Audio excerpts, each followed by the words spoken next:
Ladies and gentlemen, what I'm going to say to you, I want you to understand very, very carefully, because I don't want you to misunderstand me.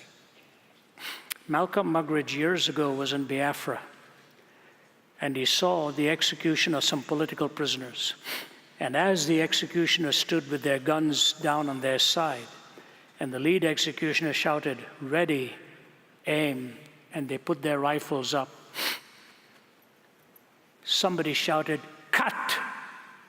My camera's dead." His battery was gone. And so the cameraman filming the proceedings had to call a halt so that he could get a fresh battery pack. And there stood the political prisoners, bound with the back, having to wait another few moments and go through the ordeal of about to be executed. Muggeridge, who was a media man, made the most astute comment in his book, Christ and the Media.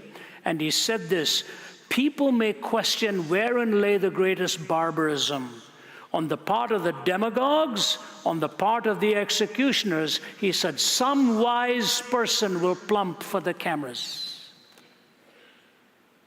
What he was really saying is that the power of the camera is so great to take us to the heights of bliss and glorious and imaginative thinking, but it is also imbued with the power to minimize the horror of what evil is really all about.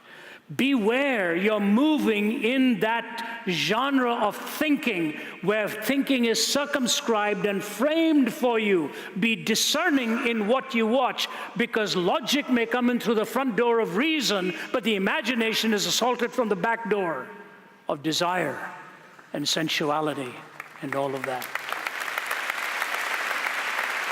Imagination is a glorious thing. It's a glorious thing. I watch my grandkids growing up with an incredible imagination. My 6-year-old grandson, when he was only 3, his mother Naomi, I know some of you remember Naomi, my daughter, coming and speaking here. She works with the hurting of this world. And her little son, Jude, who was a little beyond 3 and a half, one day when Naomi lost her car keys, she was rummaging around the house looking for it, then stopped, slapped her forehead and said, "I must be losing my mind." And young Jude comes and stands in front of her and says, "Mommy, whatever you do, please don't ever lose your heart, because I'm in there."